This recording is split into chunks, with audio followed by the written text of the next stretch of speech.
Suho counted, 21, 22, as Baru and Essel watched him with concern. Suho was almost collapsing on the floor while doing sit-ups, carrying Amit on his chest. Suho was extremely exhausted, having already consumed 3 health potions. Now, Suho was carrying Amit on his back, and the floor around him was covered with countless used health potion bottles. Now, Suho was running while carrying Amit on his back, his exhaustion evident with every heavy step. Suho thought that he still needed to use skills just to barely endure, but even so, he was amazed that he could withstand such intense training. Amut, watching him, thought that his young lord never gave up and always searched for a way forward. Someday, he believed, Suho might surpass Tarnak, or even the other monarchs. Suho finally finished the 10-kilometer run and groaned in pain, clutching his back as he muttered about needing to buy a potion. Both Suho and the wolf collapsed on the ground, completely exhausted from the training. A notification appeared before him, stating that the reward for completing the quest had arrived and asking if he wanted to check the reward. Essel sat beside Suho, looking concerned. Amit said that wrapped up today's training. Suho thought it was hellish training, but thanks to the daily quest reward, his endurance skill level and strength increased by 1 during training. Strength, 77 to 78. Skill, endurance level 3. Physical defense, plus 140% to plus 60%. Suho thought that he didn't know how efficient it was, but once he got used to these daily quests, he would surely become much stronger. Afterward, he told Amit that he would be counting on him again tomorrow. Amit replied that he understood, addressing him as young lord. Baru carried a blanket and gently placed it over Suho, who had fallen asleep on the couch. He commented that Suho had collapsed as soon as he got home and had worked hard, calling him young lord. Then, taking advantage of the rare free time, Baru decided to enjoy his hobbies and turned on the television. While watching the news, the report covered the recent airport dungeon break incident. The Hunter Association had announced new regulations for field-type dungeons caused by dungeon breaks. Unlike gate dungeons, field-type dungeons allowed for regular harvesting of beast materials and mana stones, which had provided significant benefits when ownership was granted to private guilds. Because of this, the Hunter Association decided that guilds like the Reaper Guild, which managed high-level field dungeons, must take immediate action. Lee Min-song was reading a document when he paused and questioned what it was about. The man before him explained that the Reaper Guild owned far too many field-type dungeons and that they could not allow those that caused significant harm to civilians to remain unchecked. The Hunter Association had issued an order for the raid of the B-rank field dungeon, Paju Field, which was under the ownership of the Reaper Guild. He also added that it had been over half a year since Hunter Lee Min-song had participated in any hunter activities, and they hoped he would join the Paju Field raid to maintain his hunter license.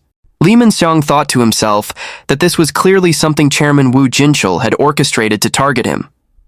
Of all places, he had chosen Paju Field, the location of their largest factory. Min-song decided he should reject the proposal, even if it meant going against the Hunter Association. The man responded that he would comply with the association's request.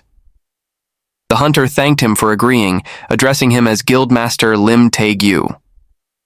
Lim Tae-gyu, an S-rank hunter and the guildmaster of the Reaper Guild, replied that of course, they must follow the Hunter Association's decision. Lee Min-song looked worried. His thoughts raced. Lim Tae-gyu. He found it suspicious that Lim had returned so quickly from his overseas dispatch. Could it be that he came back just to obstruct him? The hunters informed him that the Hunter Association would dispatch additional hunters to join the Paju Field raid and requested that he form a party together with them. Lee Min-song facepalmed in frustration and asked what Lim Tae-gyu thought he was doing, if he was out of his mind, and if he even knew how much a single field dungeon was worth when he said things like that. Lim Tae-gyu calmly replied, asking if Lee Min-song really thought the Hunter Association's goal was to get rid of field dungeons. He said the association must have caught on to what Lee Min-song was secretly doing. He reminded him that he had told him not to underestimate the association, but Lee ignored his warning and used guild members as he pleased while he was away. Lim Tae-gyu then asked how long Lee Min-song intended to treat him like a chauffeur cleaning up his messes. Lim Tae-gyu looked truly furious when his phone suddenly rang in his pocket. He checked it and said he had received a call from a scout reporting that a new S-rank hunter had appeared in Korea. He stated that he would visit the Hunter Association and told Min-sung to prepare the contract money. Before leaving, Lim Tae-gyu turned to Min-sung and said that it might not be too late to fix the situation, so they should do their best to handle it together. Lee Min-sung thought to himself that another S-rank had appeared, scoffing that those who got lucky enough to reach S-rank were always so full of themselves. His frustration deepened as he wondered when that damn alien brat would ever grow up, and when the fragment he was waiting for would finally arrive. Dark thoughts filled his mind. Just kill Lim Tae-gyu, believing that only by killing him could he achieve what he desired. He sank deeper into thought, then suddenly smiled, a chilling, killer smile. His expression shifted when he noticed a photo on his phone. Glaring at it, he muttered to himself, saying that those damn eyes, they were definitely up to something interesting. Meanwhile, at the Hunter Association, a man named Teal was walking through the corridor while several scouts watched him with curiosity and awe. One of them whispered that the person they were seeing was Korea's new S-rank hunter and tried to recall his name. Before he could finish, someone approached and said, "Congratulations on becoming Korea's new S-rank hunter, Hunter Park Dojin." The scout's eyes widened in surprise as he recognized the newcomer. "Choi Jong-in! It's Choi Jong-in from the Hunters Guild!" he exclaimed. Choi Jong-in looked at Park Dojin thoughtfully and said that he seemed familiar, asking if they had met before. Park Dojin replied that it was their first meeting, but he knew a lot about Choi Jong-in, the renowned hunter. Choi Jong-in nodded slightly and apologized, then casually brought up the idea of Park Dojin signing a contract with the Hunters Guild. However, Park Dojin politely declined, explaining that he appreciated the offer but had already decided on a guild, so it wouldn't be possible while pointing at someone. A man suddenly arrived and asked if it wasn't too late yet. It was Lim Tae-gyu. Then everyone turned their attention toward Lim Tae-gyu. Lim Tae-gyu looked confused as Park Dojin continued pointing at him. 1 week later at the Paju field, Baek Mi-ho joined the raid at the request of the Hunter Association. She was Baek Mi-ho from the White Tiger Guild and an A-rank hunter. Lee Min-sung remarked that she must be having a hard time because of the field dungeon. Mi-ho said it was not a problem, and that it was only right to help.